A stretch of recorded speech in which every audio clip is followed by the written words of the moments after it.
welcome to today's show where I will be unpacking today's topic, why diversity matters, in a little bit of a different way.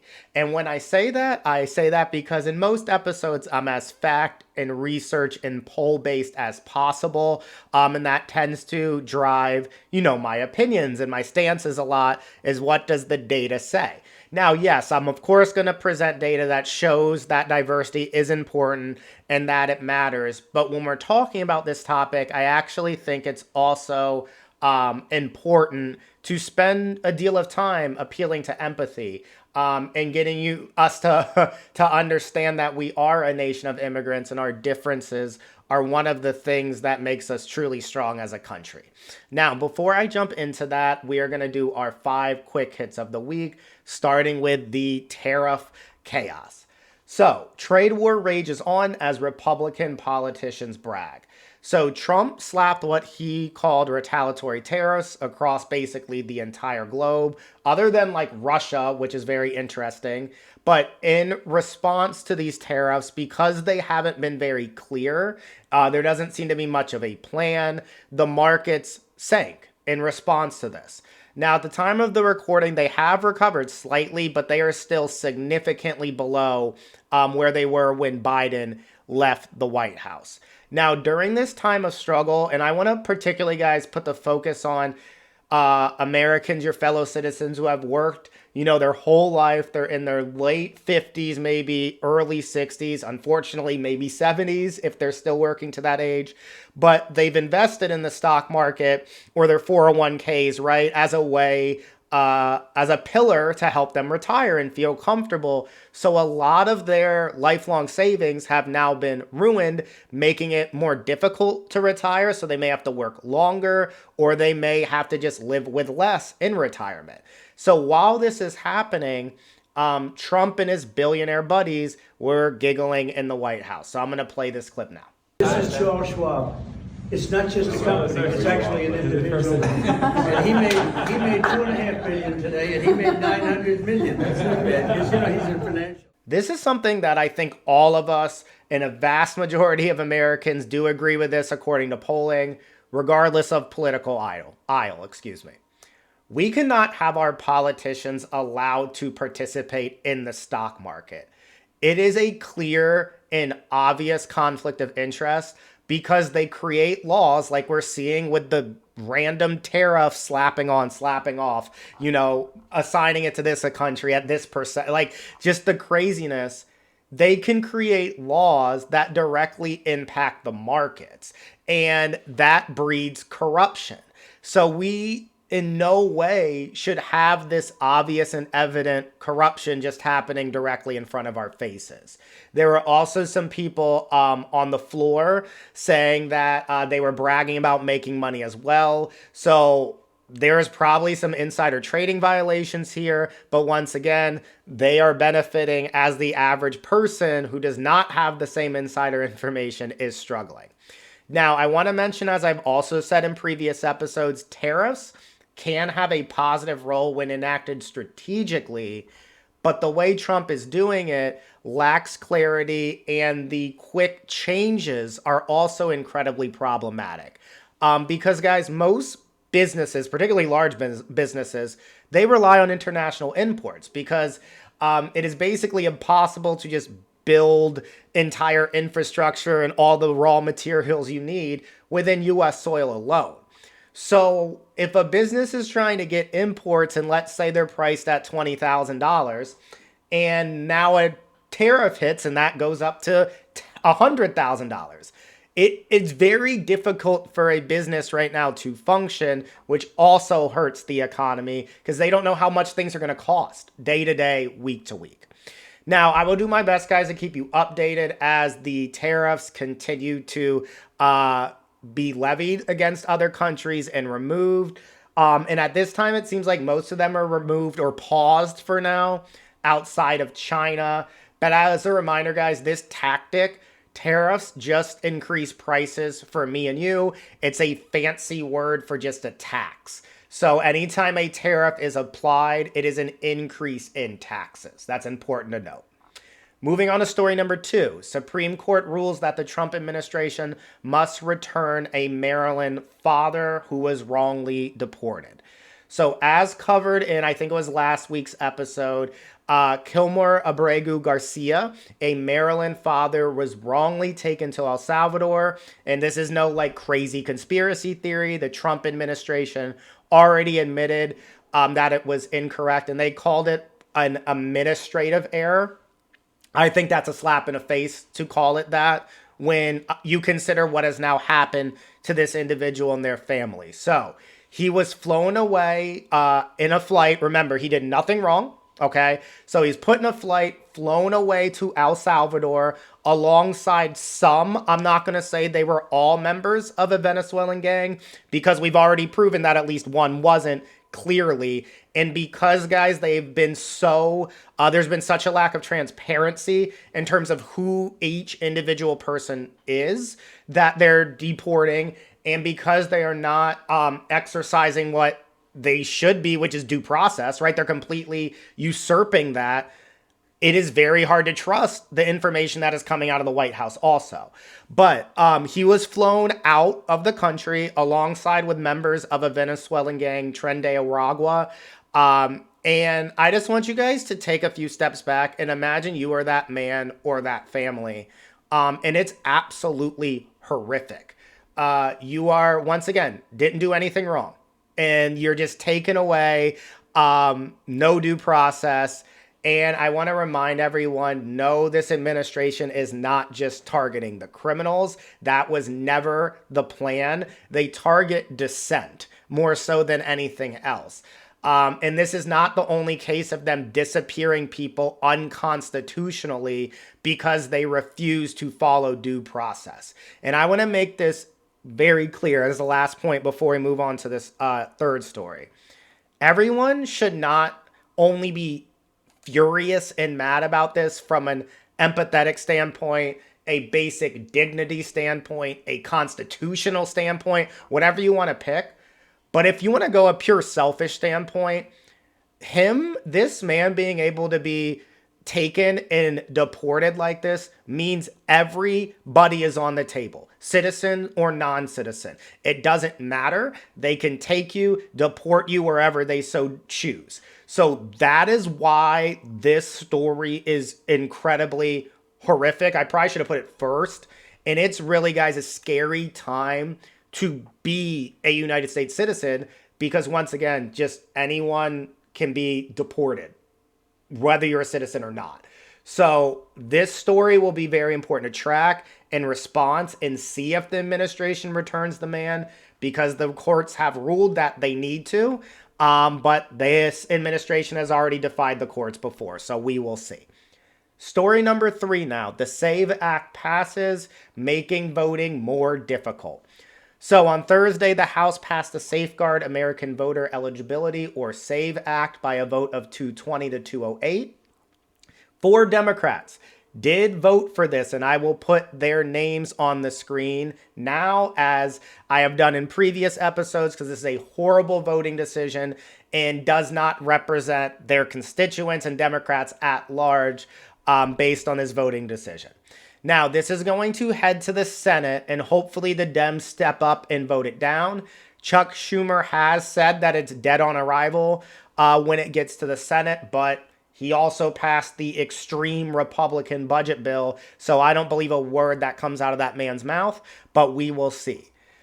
What makes this act troubling is it would require states to obtain in-person document proof of citizenship before registering a person to vote federally. Guys, it is already law that non-citizens cannot vote in federal and state elections. There are some minor exceptions in very local, small elections, but that's it. This change, though, could disenfranchise millions, including many women or people who have been married and therefore changed their last name when they got married, and now their last name does not match their birth certificate. So the most important thing with this story is voting fraud or voter fraud, is not an issue. It has never been an issue in the recent modern history of the United States. It is made up because a tiny man with a tiny ego lost in 2020 and he simply cannot accept it. This is voter suppression 101. It was part of the Project 2025 playbook, and it's just another advantage that the Republicans are trying to give themselves, in addition to things like gerrymandering and the Electoral College. Because, guys, in my life, Republicans have only won the popular vote twice in my entire life, and I'm in my 30s, yet we somehow keep switching to Democrat, Republican, because the Electoral College favors Republicans, right? So they have all of these strategic advantages over the Democrats, which largely contributes to why they win. They just want to, and by they, I mean this administration, wants to make it harder to vote, guys, because they're unpopular and their ideas are not good ideas. When you put Republican right-wing ideas side by side with left-wing liberal Democrat ideas, and you remove the labels, so you don't put D or R and you just look at the policies, guys, the country is far more left-leaning than it is right-leaning by quite an amount that would stagger you. So they are doing this and they're engaging in active voter suppression because they know the voters won't vote for them because their ideas are not good. In a functioning democracy, you try to win with your ideas. You don't try to get less people to vote to win elections. Moving on to story number 4, Social Security changes will make it harder for millions. So once again, unfortunately, 2 of the 5 stories I have here are probably going to affect our senior citizens and elderly populations the most.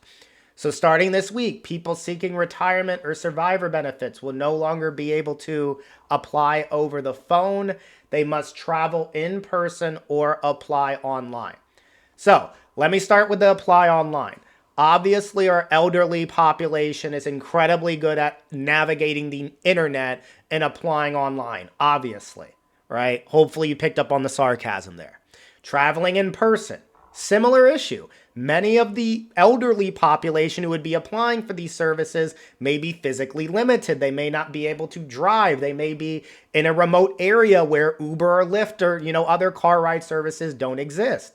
And calling was the easiest way to apply. Actually, 40% of people applying for these services apply via phone. And unfortunately, guys, the senior citizens or the people who are going to be hit hardest are those people in more destitute areas where there aren't in-person locations very close to them, and they maybe don't even have internet access, right? They're just making the system much more difficult to navigate.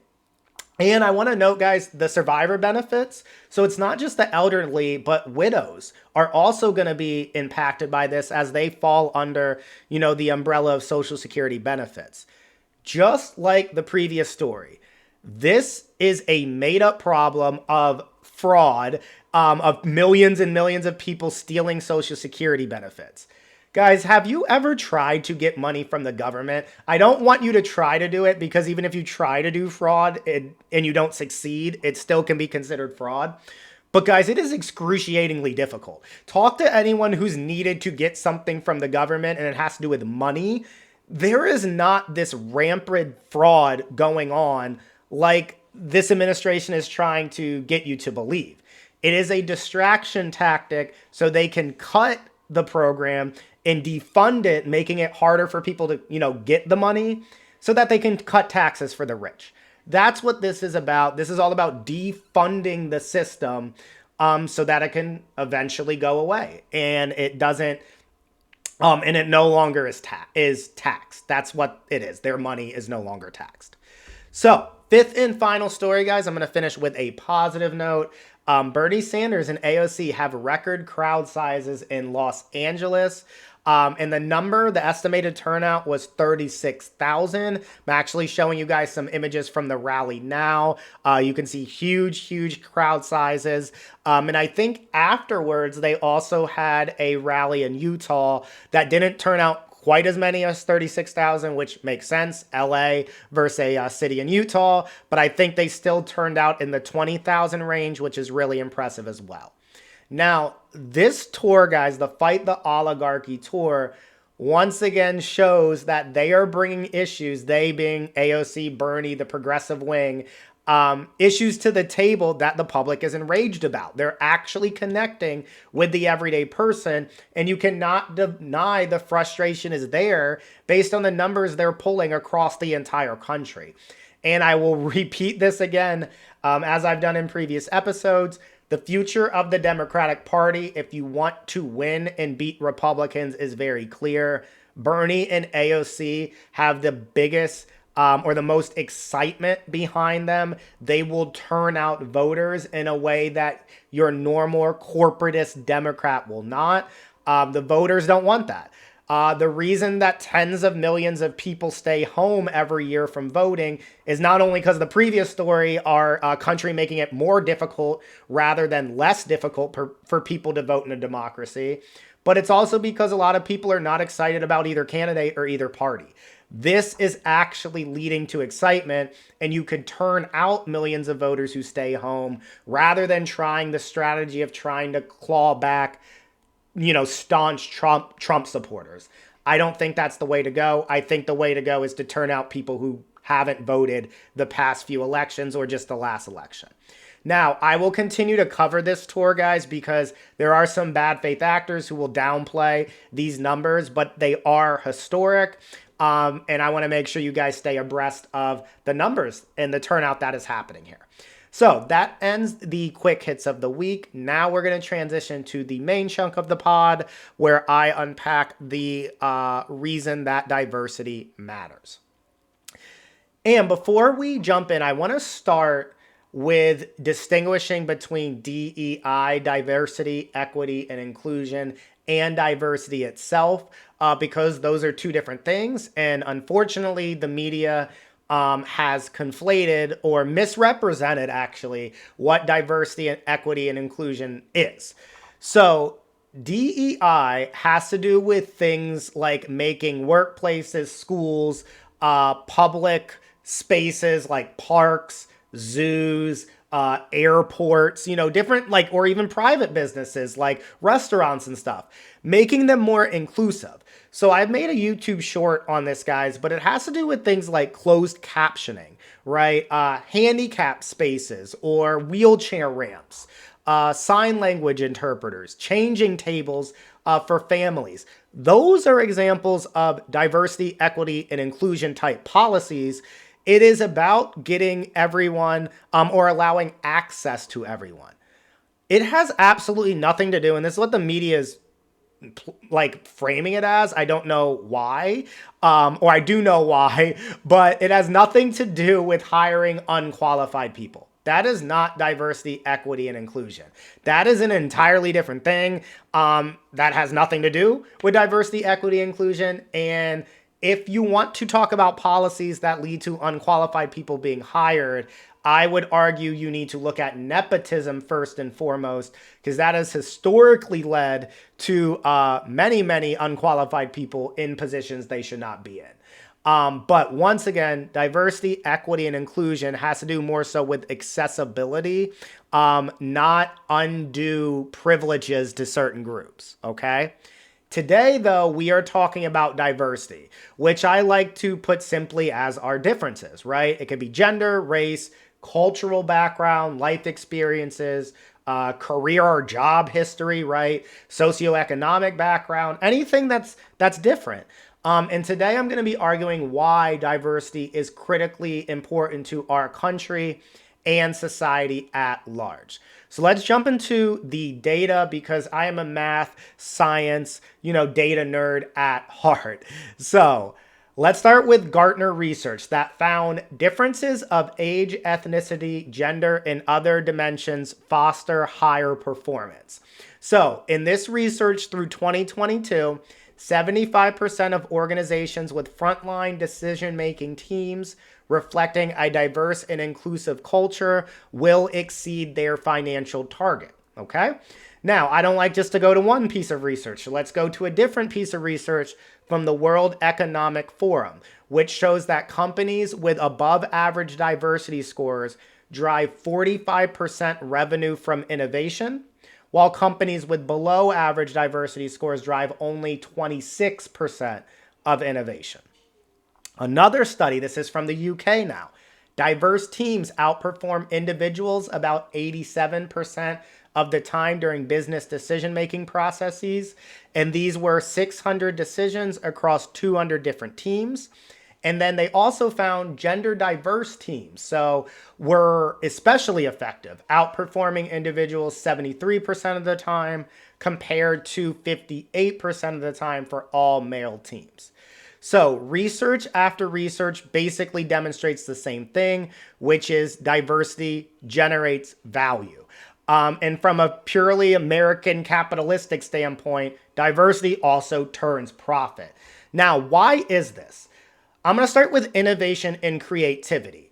If you have a bunch of employees coming, or different people, just if you have people, it doesn't have to be at the workplace, but if you have different people coming from different backgrounds, you're going to be more likely to have a creative solution, a more creative solution, an effective solution, because you're bringing different ideas to the table, right? People are coming with their own lived experiences that, me or you may be ignorant to, and you may not have considered something. So that's a huge value of diversity, is that innovation and that creativity that comes from different minds coming together.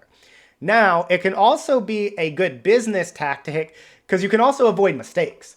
So if you have people, let's say, from different cultural backgrounds, and there's maybe a important religious holidays coming up, and once again, I'll just use myself. Maybe I am ignorant to a certain holiday celebrated in Islam, right? Or Hindi, or Buddhist, or Christianity, or whatever. It doesn't matter. I'm not the most religious. So I would benefit, if I was running a company, from having people of diverse cultural backgrounds to keep me aware of that, right?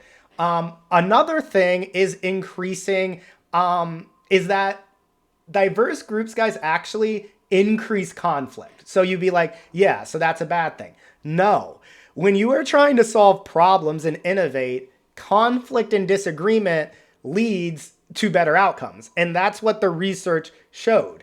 Similarities breed comfort, and often actually the similar groups reported doing much better than the more diverse groups due to that conflict, but the outcomes were better because that disagreement ultimately led to a better outcome, which was also interesting. Now, last but not least, I just want to talk a little bit about the talent pool. So if you're a company and you are valuing diversity and you're trying to reach out to everyone of every background, that ensures you're going to get the best candidate to do the job, right? Rather than just focusing on one background or one type of candidate.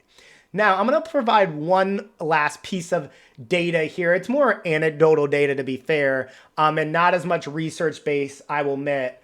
But I do think it buttresses the point of why diversity is important. And it comes from our Olympic team for the United States of America. So I'm going to play this clip now. Diversity is not a strength. Anyone who tells you is lying to you.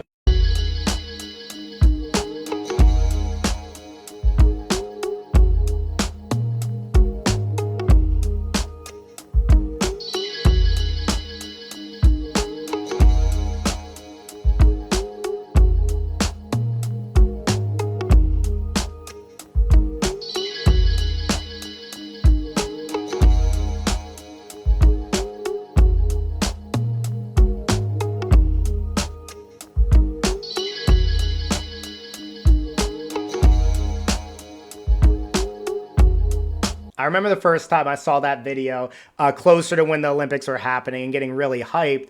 But one of the beautiful things, guys, is our boat, the boat that was bringing in all of the Olympians from the different countries, our boat looks so much different than basically every other country. And that's one of the most beautiful things about the United States is that we have that level of diversity. At least I will fight and believe deeply that that's one of the most beautiful things. And that's what makes our Olympic team also so strong. It's because we will go to any community in any background to find the best, and that is valuing diversity. Now, I'm going to transition forward, guys. That's the data there. And I'm going to talk a little bit from an empathetic standpoint. So I'm going to talk a little bit about my story. And I do hope you indulge me a little bit because it will all hopefully come together at the end from my story. And then I want to connect it a little bit to you guys as well. So I want to actually start with my parents because I'm a product of a mixed race couple who were both born in the 50s. So my dad's black, my mom's white. So when they were born, guys, one of the things that I think about a lot is at the federal level, they could not legally marry. So it wasn't until 1967 in Loving versus Virginia that interracial marriage became legal at the federal level. But fortunately for me, guys, I'm in a situation, a very privileged situation, and I don't mean from a money standpoint. I mean from a life standpoint where I didn't have to go to a TV or necessarily to sports for superheroes because they were sitting with me at the dinner table every night. And part of my luck was they were able to educate me a lot. And I had a lot of conversations, particularly with my father, that if you're not a person of color, maybe, and I hope you never have to have these conversations. I hope no one ever has to have these type of conversations. But a few stories that really stick out is my dad growing up. He grew up in a very kind of town, rural area, right? And he remembers seeing the KKK walking by him when he was like playing. And imagine how terrifying that is as a black kid growing up, seeing that.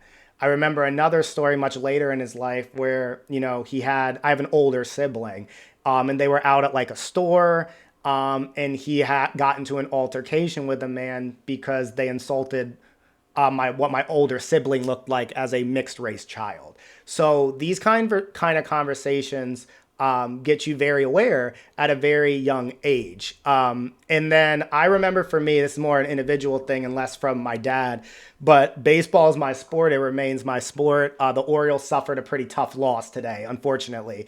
But one of the things I remember on my baseball teams had a great time. We won a state championship. It's some of my fondest memories.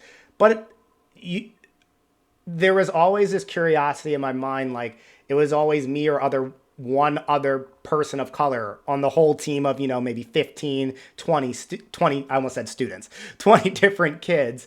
And then I also remember a little bit in school battling the fact like I was not black enough or I was acting too white and that kind of dynamic there. But what was beautiful about all of this, guys, and why I'm bringing it together is I had people to talk to about this and talk to about differences that exist. And that's going to be a theme I'm going to carry throughout here is the ability to talk about our differences. And I was also fortunate enough to grow up in an incredibly diverse town. It's Germantown. It's in Maryland. It's ranked near the top almost every single year for diversity. So that also just gave me such a wide perspective because I had friends who were really wealthy, much wealthier than my family, where I would go to their homes and be like, whoa, you have like an in-ground pool. I didn't know those existed other than on television. And then I would have other friends who were lower, class, struggling more financially than my family. I would consider us like lower middle class growing up, but I had incredible diverse view of people from different backgrounds, and not only just socioeconomically, guys, but culturally as well. I'm happy to show some pictures now. Hope these people aren't upset when they see them, but some of my different friends and the ability of this diverse friend group that I've been able to build and learn from different backgrounds. And Maryland, at University of Maryland, this is one of the best 4 years of my life because I was put in many uncomfortable situations and uncomfortable conversations because, believe it or not, if you're listening to this podcast, Naturally, I'm pretty introverted. I'm not going to go and start a conversation with someone or anything like that naturally, necessarily. But I was lucky enough to have strong people around me from different backgrounds at Maryland where you're having those late night dorm conversations where you say something ignorant, and I had strong enough people around me to correct me and hold me accountable for that. And that is, to this day, one of the things I'm most thankful for, is not letting my ignorance go unchecked. Until this day, I surround myself with people who will check my ignorance and call me out when I need to be called out. And that was hard because initially you can get defensive, but the goal should be to learn from the experience and not be defensive. And really, my time, guys, at Maryland had transitioned me into a career of education where I've been so lucky to meet so many people from so many different backgrounds. And at the end of the day, one through line that has been true is most people, guys, are just trying to do the best they can to make it happen, to make it work, to reach their goals, right? To put food on the table, to provide health care for their kids, and to take care of their aging, parents. That's what most people are trying to do. And it is not the lowest people on society that are causing those issues that are impacting most of us. That has been my lived experience with talking to people. And my fear right now that I'm seeing in the country with too many people, I don't think it's most people, guys. I think a lot of it is bad actors in the media, but as they continue to get a microphone, it spreads out to more people. Is that we right now are accepting hate and ignorance over intellectual curiosity. So instead of seeing someone who's different than us and asking questions and trying to learn, we are instead, or too many of us are instead leading into, oh, that's weird, or there's something wrong with that person or that group, rather than being curious and wanting to find out more. And it makes sense because the hate and ignorance is easier, right? It's easier just to be like, no, that's weird, than to actually ask questions. But the hate and ignorance is where the danger is. The curiosity is not where the danger is. So it takes more effort to question and learn. But I have found in life that that is so much more valuable to learn about people's differences than to avoid them. And that, guys, is what, in my opinion, makes the United States the best country in the world, if you want to make that argument. It is our diversity. It is our differences. It is the fact we're a nation of immigrants. That is the one thing that, I think does make us the best country if you want to make that argument. But it seems like we are bucking at that strength that we have. And I remember, guys, maybe some of you are listening, having late night conversations with so many people, learning so much due to differences in opinion and differences of background that I could have never learned in a textbook or article alone. So guys, transitioning kind of to your story, if you are listening to this, matters to me. Just like I hope my story, my experiences matter to you.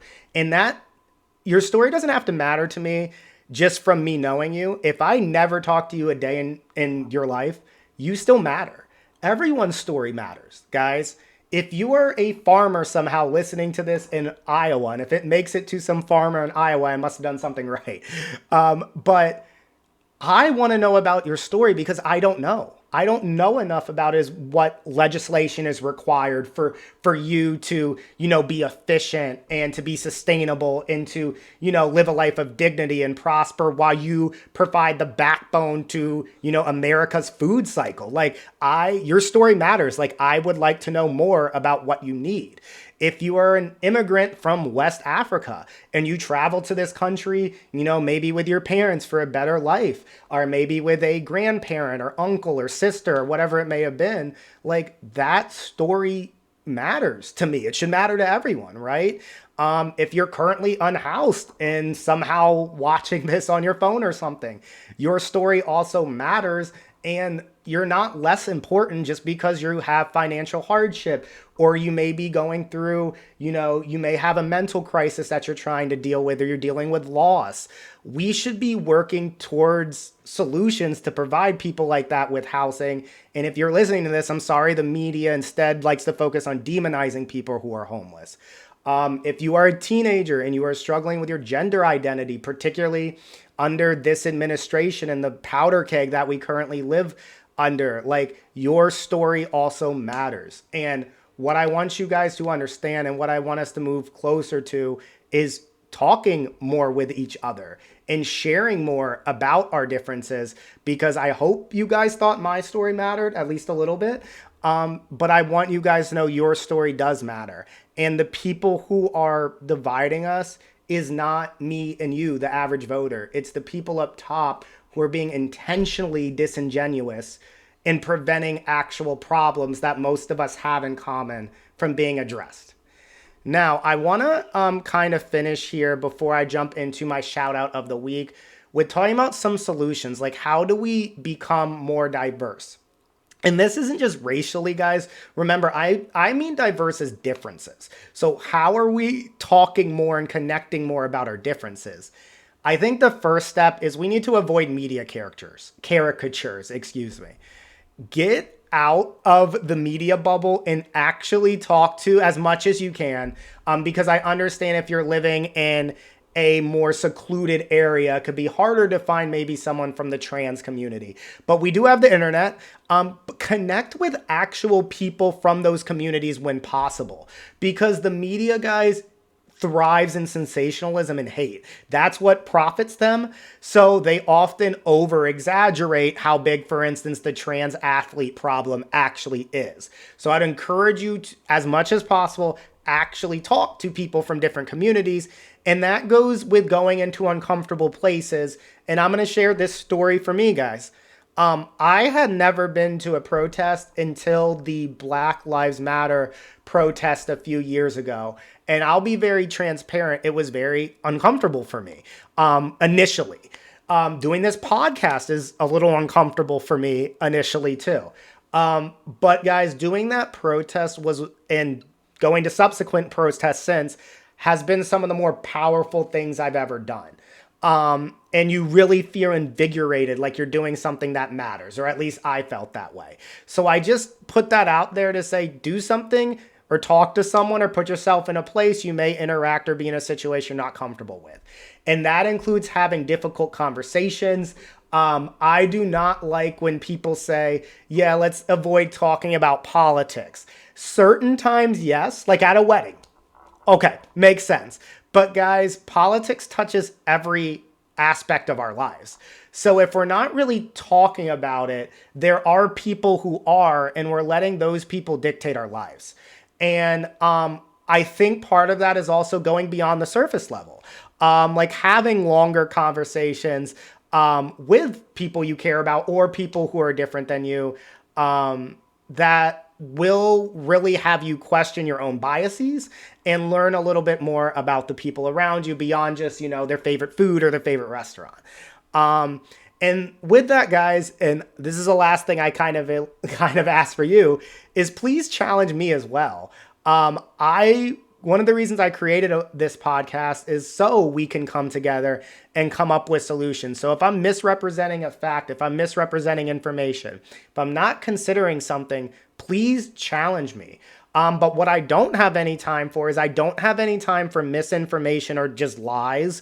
And I don't have time for conversations that are not substantive. Okay. We have legit issues we need to address: healthcare, childcare, income and wealth inequality, right? A host of other issues. So we need to focus on substantive conversations. But as long as it is that, I am open to any and all challenging and feedback. And I'm happy to have you guys on the show as well.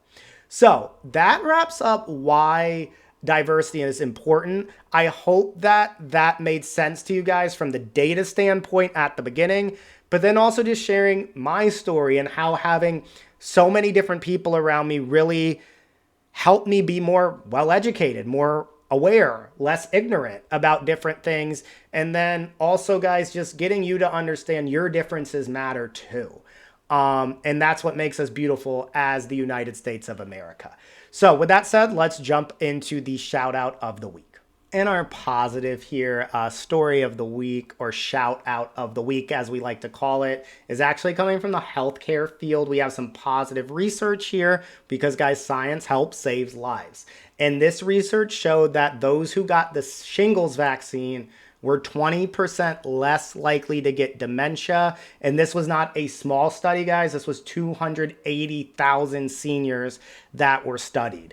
Now, I have been lucky enough to not have any direct family members in my life suffer from dementia, but I know that it is a crippling disease that I hope does get eradicated. I think we need as much research as possible into this. And what the scientists also say from this article is that the findings support an emerging theory that viruses which affect the nervous system can increase the risk of dementia. So this is pretty remarkable, is the quote they used research. It is obviously not the end all be all. They didn't cure dementia, but it is important research to build upon for future studies to hopefully eradicate dementia. And hopefully we can move forward with eradicating as many of these really, torturous diseases as possible. So that wraps up, guys, today's episode of TJacks Unpacks, where I unpacked why diversity matters. Please let me know what you think below in the comments, and make sure you like, share, and subscribe. So until next time, see you guys. Thank you for watching and being part of a growing progressive community. Please make sure to like, share, and subscribe. And if you have the time, check out some of my other episodes you can see around me. Thank you.